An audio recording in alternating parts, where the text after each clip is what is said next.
சென்னை முகலிவாக்கத்தில் மத்திய குழுவினர் தற்பொழுது வெள்ள சேத பாதிப்புகள் குறித்து ஆய்வு செய்து வருகின்றனர். அண்மை செய்தியாக நாம் பார்த்துக் கொண்டிருக்கிறோம். கடந்த 3 மற்றும் 4ஆம் தேதிகளில் மிக்ஜாம் புயலின் காரணமாக சென்னை உட்பட 4 மாவட்டங்களில் பல்வேறு கனமழை கொட்டி தீர்த்தது. இதன் காரணமாக இந்த 4 மாவட்டங்களிலும் பல்வேறு இடங்கள் பாதிப்புக்கு உள்ளாகி இருந்தன. இந்த வெள்ள நிவாரணப் பணிகளுக்காக மத்திய அரசிடமிருந்து 5000 கோடி ரூபாய் நிதியுதவி கேட்டிருந்த நிலையில் தற்பொழுது அங்கிருந்து வந்திருக்கக்கூடிய 6 பேர் கொண்ட மத்திய குழுவினர் தற்பொழுது சென்னை உட்பட 4 மாவட்டங்களிலும் பல்வேறு இடங்களில் கடந்த 2 நாட்களாக சோதனை மேற்கொண்டு வருகின்றனர். அண்மை செய்தியாக நாம் பார்த்துக் கொண்டிருக்கிறோம். அந்த வகையில் சென்னை முகலிவாக்கம் பகுதியில் மத்திய குழுவினர் வெள்ள சேத பாதிப்புகளை அதிகாரிகளிடம் கேட்டறிந்து வருகின்றனர். கூடுதல் விவரங்களை எமது செய்தியாளர் மணிகண்டன் வழங்க கேட்கலாம். வணக்கம் மணிகண்டன், இந்த ஆய்வு குறித்தான கூடுதல் விவரங்கள்.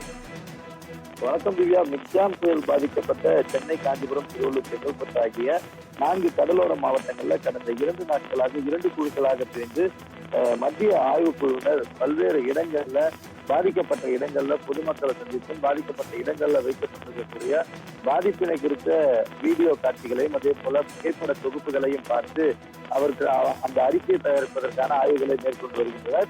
இந்த நிலையில இன்று காலை 11:30 மணிக்கு தமிழ்நாடு அரசின் தலைமைச் செயலகத்தில் தமிழ்நாடு முதலமைச்சரை இந்த 6 பேர் கொண்ட குழு இந்த குழுவின் தலைவர், அதாவது தேசிய பேரிடர் மேலாண்மை வாரியத்தின் ஆலோசகராக இருக்கக்கூடிய குணால் சாத்தி தலைமையில சந்திக்க இருக்கிறது. இந்த நிலையில வடக்கு குழு நேற்றோடு அவர்களது ஆய்வை முடித்துக் கொண்டிருக்கிற நிலையில தெற்கு குழு தங்களது இறுதி ஆய்வினை இன்று சென்னை முகலிவாக்கம் பகுதியில பாதிக்கப்பட்ட பகுதிகளாக இருக்கக்கூடிய இடங்கள்ல நேரடியாக ஆய்வு செய்து வருகின்றனர்.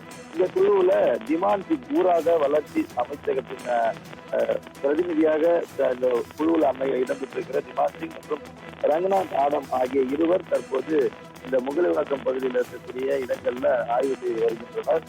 மேலும் ஏற்கனவே பல்வேறு பகுதிகள் சென்னை தொடங்கி காஞ்சிபுரம், செங்கல்பட்டு என தென் சென்னைக்கு மற்றும் புறநகர் பகுதிகளில் மிகப்பெரிய பாதிப்படைந்த பகுதிகளாக இருக்கக்கூடிய வரதராஜபுரம், பள்ளிக்கரணை, தாய்பாலாஜி நகர், கிஷ்கிந்தா சாலை, தாம்பரம், மேற்கு தாம்பரம் உள்ளிட்ட பகுதிகளில் இந்த தெற்கு ஆய்வுக்குழுவினர் தான் ஆய்வு செய்திருந்தனர். இந்த நிலையில இன்று முதலமைச்சர் சந்திக்க உள்ள நிலையில இறுதிக்கட்ட ஆய்வினை இந்த தெற்கு மத்திய ஆய்வுக்குழு தற்போது மேற்கொண்டிருக்கிறது. இதற்கு பிறகாக இந்த இடத்துல இருக்கக்கூடிய சுற்றி இருக்கக்கூடிய பகுதிகளில் ஏற்பட்ட பாதிப்புகளை வீடியோ காட்சி பிபிடி பிரசன்டேஷனாக இங்க இருக்கக்கூடிய மாவட்ட நிர்வாகம் ஏற்பாடு செய்திருந்தது. அதனை விரிவாக பார்வையிட்டதற்கு பிறகாக இங்க இருக்கக்கூடிய அதிகாரிகள் மூலமாக ஏற்பட்டிருக்கக்கூடிய பாதிப்புகளை புகைப்படத்தின் வாயிலாக விவரம் கேட்டறிந்திருக்கின்றனர். இன்று காலை 11 மணி அளவில் நேரடியாக அங்கு சென்று பார்வையிட இருக்கின்றனர். நேரடியாக தமிழ்நாடு முதலமைச்சருடன் இந்த ஆய்வுக்குழு அவர்கள் ஆய்வினை குறித்து பேச இருக்கிறது.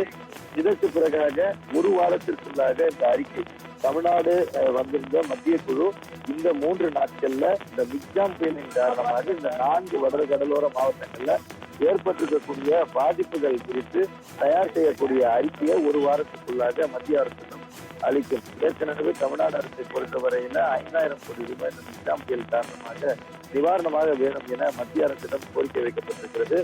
2 தவணைகளாக ஏற்கனவே 496 கோடி என 2 தவணைகளாக உடனடி மீட்பு நிவாரண பணிகளுக்கான நிதி உள்துறை அமைச்சகத்தின் மூலமாக வழங்கப்பட்டிருக்கிறது. இந்த அறிக்கையை பொறுத்து மீதமுள்ள தொகையில எவ்வளவு தொகை தமிழ்நாடுக்கு மத்திய அரசு ஒதுக்கும் என்பது தெரிய வரும். அதற்கு முன்பாக ஆய்வு முழுவதையும் முடித்துவிட்டு 11:30 மணி அளவுல முதலமைச்சரை சந்தித்து தாங்கள் மேற்கொண்ட ஆய்வுகளை குறித்து பேசிவிட்டு அவர்கள் டெல்லி பயணப்பட இருக்கின்றனர்.